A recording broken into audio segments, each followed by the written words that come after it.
একোজন বেদখলকাৰীৰ 500 বিঘা মাটি বিশাল বাৰী বেদখলকাৰীৰ নামত এতিয়া তালি টোপোলা বান্ধি বেদখলকাৰীয়ে এৰিছে ঘৰ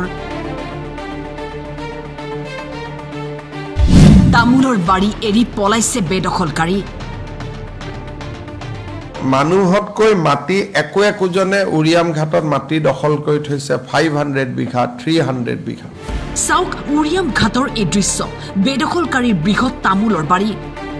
একোজনৰ নামত আছে 300 পৰা 500 বিঘাকৈ মাটি যেনেকৈ মন যায় তেনেকৈ ভূমি দখল কৰি খেতি কৰিছে এওঁলোকে কৰ পৰা এওঁলোকে আহি ঘৰ বান্ধিছে খেতি কৰিছে তামুলৰ বাৰী কৰিছে কোনেও নাজানে মানুহতকৈ মাটি একোজনে উৰিয়াম ঘাটত মাটি দখল কৰি থৈছে 500 বিঘা 300 বিঘা কেনেকৈ সম্ভৱ হ'ল এতিয়া কি কম এতিয়া আমি আগত অসমত এনেকুৱা এটা পৰিৱেশ আছিলে কোনেও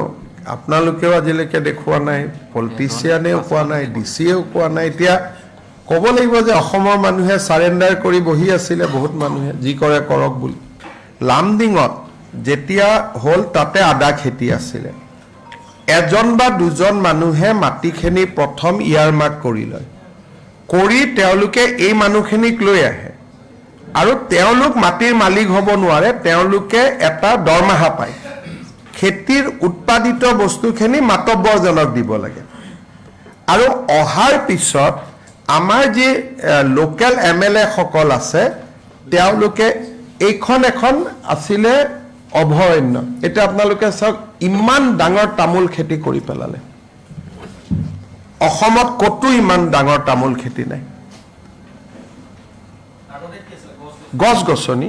হাল চেগুন অৰণ্য আছিলে অৰণ্যখন কাটি তাত মানুহ আছে মাত্ৰ 500 ঘৰ মানুহ বহুত নাই কিন্তু মাটি পুৰা ফৰেষ্টখন তেওঁলোকে লৈ লৈছে আপোনালোকে চাওক যে তাতে কোনো দুখীয়াৰ কোনো চিনেই নাই যে মানুহক ল্যান্ডলেস মানুহ তেওঁলোকে কয় গৰাখহনীয়াৰ কাৰণে গৈছো ইয়াত কোনো গৰাখহনীয়াৰ সম্পৰ্ক নাই আপোনালোকে চাওক কি ধৰণে আমাৰ অসমীয়া মানুহ আজি কাৰো হাতত ইমান মাটি নাই উৰিয়াম ঘাট লাহৰি ঘাট আৰু ঢিঙৰ আপোনালোকে চাওক এনেকুৱা তামুলৰ বাৰী কবাত দেখিছে মানে অৰ্থনীতিটো কেনেকে দখল কৰি লৈছে আপোনালোকে নিজে চাওক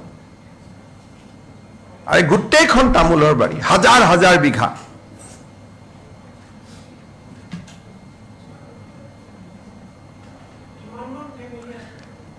ফেমিলি খুব কম এইকেইটাই ঘৰ যিকেইটা ঘৰকেইটা মাজত দেখি থাকিব কাৰণ এওঁলোকৰ অৰিজিনেল ঘৰ লাহৰি ঘাট আৰু ঢিঙত এইটো চাওক গোটেই তামুলৰ বাৰী মই যিমান দেখুৱাই আছো মানুহটো আপুনি নাপায় এইটো 8 বছৰৰ পৰা কৰি আছে তেওঁলোকে যিখিনি মানুহ আছে তেওঁলোকে কৰা নাই তেওঁলোকে কৰা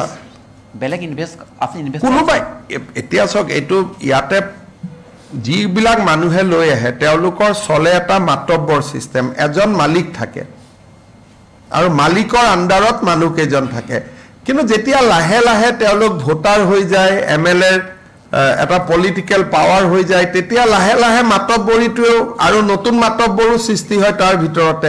তেওঁলোকে গৈ আৰু নতুন মাটি দখল কৰিলে এইখিনি হল এনক্ৰোচমেন্ট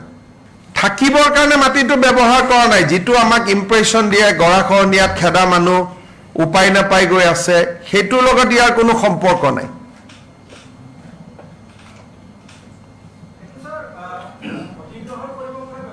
অধিগ্ৰহণ কেনেকৈ কৰিব এতিয়া মাটিৰ মালিকৰ পৰাহে অধিগ্ৰহণ কৰে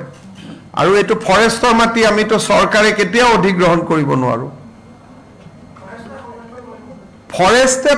নিজৰ মাটি কাৰ পৰা অধিগ্ৰহণ কৰিব তামুলখিনি ৰাখিলেতো বাকি মানুহ আহিয়ে থাকিব ফৰেষ্টত তামুল থাকিব নোৱাৰে না ফৰেষ্টত হাল চেগুন ফৰেষ্টত তেতিয়াতো এটোতো আপুনি আৰু তাতে তামুল ৰাখিলে তাৰ মালিক কোন হ'ব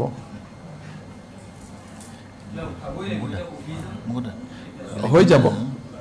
কিছুমান মই কলো না প্ৰক্ৰিয়া আছে এই গোটেইবোৰ গছ আছিলে তাতে গলে এতিয়াও শাল গছ দেখিব শাল গছৰ মূৰাটো দেখিব সেগুন গছ দেখিব ঠিক ফৰেষ্ট আছিলে এতিয়া কোন অসমীয়া মানুহৰ হাতত ইমান মাটি আছে মই একশনটো লমেই সেইকাৰণেতো মই মুখ্যমন্ত্ৰী হৈছো হেতু আপোনালোকক দেখুৱাইছো কি আগত কোনবা মুখ্যমন্ত্ৰী দেখুৱাইছিলে নেকি মইতো দেখুৱাইছো আপোনালোক আহিব এভিকচনৰ দিনা আমি একশনো লম আপোনালোকে একশনো দেখা পাব কনসাৰ্ন অফিচাৰ কেজনকো লৈ দিম কি আছে হেতু লগত কোনো কথা নাই কথাটো হল যে অসমৰ পৰিবেশটো এনেকুৱা আৰু এনেকুৱা টোটাল মাটিটো মই কৈছোৱে যে লাখ লাখ বিঘা মাটি এবিলাকটো একোটা সৰু উদাহৰণে কৰিমগঞ্জ হাইলাকান্দিৰ ফালে গলেতো পাগল হৈ যাব আপোনালোক ইয়াত সব কাটি ৰাবাৰ লগাই দিছে গছবিলাক কাটি ওপৰৰ পৰা ড্ৰোনত সেউজিয়াই দেখি থাকি মানুহে ভাবে ফৰেষ্টে চলি আছে উৰিয়াম ঘাটৰ বেদখলকাৰীৰ মাজত এতিয়া উঠিছে কান্দুনৰ ৰোল ঘৰ আৰু তামোলৰ বাৰী এৰি গাড়ীয়ে পলাইছে বেদখলকাৰী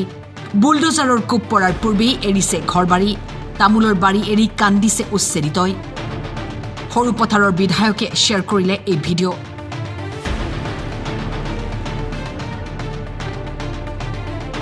ব্যুৰো ইনপুট টাইম 8